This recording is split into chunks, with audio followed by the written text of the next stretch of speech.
Salutations spéciales pour tout le monde qui suit Panel Magique, que ce soit sous page Le Nouvelliste, Ticket Magazine ou bien Magique 9. Nous exactement à Maison du Fort, un lieu qui a accueilli première édition Haïti, le printemps de l'art que Nouvelliste lancé pour l'année 2021. Jeudi mardi, nous avons une visite guidée que le directeur exécutif Centre de l'Anli a organisé. C'est le but de notre présence ici. Donc nous allons faire visiter, vous mettez suivre nous. Qui ça Haïti, le printemps de l'art, dit ou même en tant que monde qui participe et contribue dans ce genre d'exposition ça? Bon, alors je pense que c'est une initiative qui vient trop tard. Qui vient trop tard parce que en Haïti, nous avons tellement gagné des artistes de talent qui bourrent avec de créativité. Donc, nous avons besoin de bagages qui convergent tout effort ça pour bailler une activité. Et Haïti Printemps de l'Art, c'est ça. Pour moi-même, c'est une initiative qui vient rassembler tout le monde qui est en dedans et art visuel en Haïti, qui a fait, que ce soit curateur, que ce soit monde qui est galeriste, que ce soit artiste, que ce soit des institutions culturelles qui ont promotion de art visuel, pour mettre tout ensemble et puis dire, mais ça nous gagne de beau en Haïti dans le secteur ça.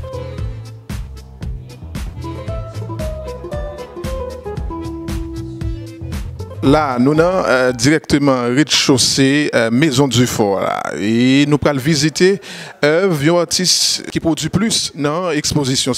C'est justement Guyodo. Et tout rez-de-chaussée à net, l'exclusivité de ses œuvres sont produites par cet artiste. Donc nous allons regarder, nous allons faire visiter. Vous mettez suivre nous.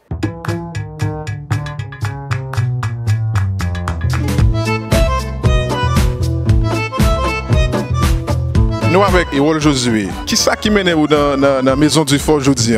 Bon, Maison du Fort, pour moi, ça c'est un événement extraordinaire. Je dis pour me venir assister, venir regarder et exposition réelle qui c'est un travail extraordinaire en plein ou après Covid pour des artistes qui surpassent des besoins réels ça qui réel qui sorti en dedans artistes contemporains ça à partir de moment c'est un témoignage extraordinaire des besoins pour me participer, pour me vivre. C'est pour ça que je viens dans la Maison du Fort, je viens regarder qui ça artiste la nous en plein Covid, en plein marasme économique, politique.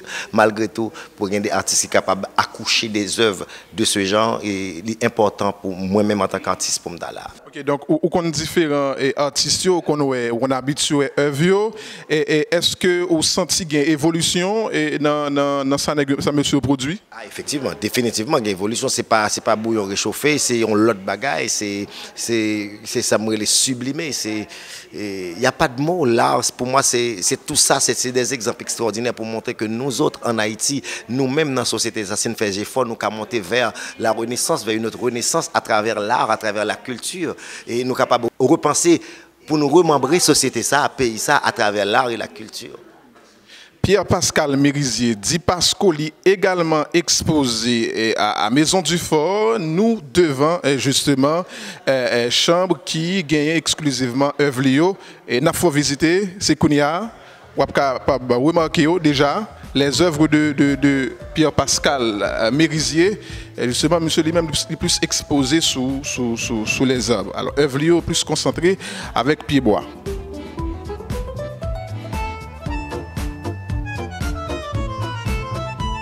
Vous voyez les œuvres, qu'est-ce qu'elles expriment, qu'est-ce que vous comprenez et qu'est-ce que les artistes vous disent à travers leurs œuvres? Bon, Jean-Mathieu a bien expliqué le sujet de l'exposition qui est réel. Parce que c'est vrai que ces jours-ci, là où on a regardé et tapé, vous mettez main dans la tête et puis pour aller en moins. Donc là, moi, Guyodo qui est en bas, c'est un artiste qui est incroyable et puis me trouvait magnifique parce que Alain B, Jean-Mathieu, tout le monde centre d'art réussi balle en côté pour faire des œuvres avec dimension ça que finalement pas trouvé des tableaux aussi grands de monsieur depuis longtemps. Donc ça, alors ça c'est Guyodo, Kounia Padem, c'est monsieur Pierre-Pascal Merisier du nom de Pasco qui sont artistes que m'adoré depuis longtemps, même trouvé dans une nouvelle collection ça, ils vraiment joignent en bagaille avec ti argenté ça, le mettait avec bleu. Et puis c'est vrai qu'en Haïti, font mounrer les moins pour pied boyau. L'exposition ça pour moi marqué une sorte d'évolution très sensible de carrière artistique, de œuvre artistique.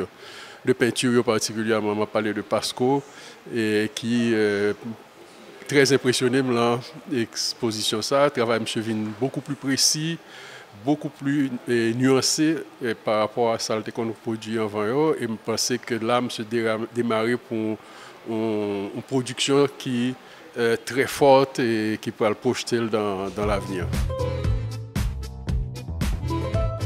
Nous avons l'autre espace qui gagne les œuvres de Max Grégoire Benjamin, qui même plus travaille sous, qui c'est plus son sculpteur qui nous capable de commencer à remarquer œuvre qui installé dans chambre ça, particulièrement et sous Trito ça, nous capable de remarquer.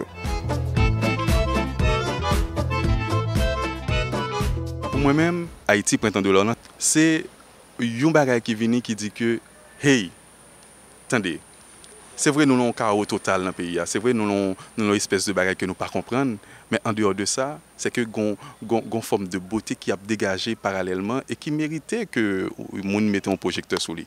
Et je pense que c'est ça Novelis qui veut faire avec Haïti le Printemps de l'Or, et c'est ça je pense que tout acteur qui est dans ce secteur ça suivent avec Novelis, là, ou accepté de participer comme partenaire dans le Gros Coquenchen Festival ça. Exposition ça, dénommé REL, c'est une scénographie de Pascal Théa. Donc merci parce que tu es ensemble avec nous. Rendez-vous, c'est pour bientôt parce que Haïti le Printemps de l'Or a continué jusqu'au 31 janvier. Mais il faut rappeler que cette exposition l'a terminée jusqu'au 27 février. Merci, le rendez-vous c'est pour bientôt.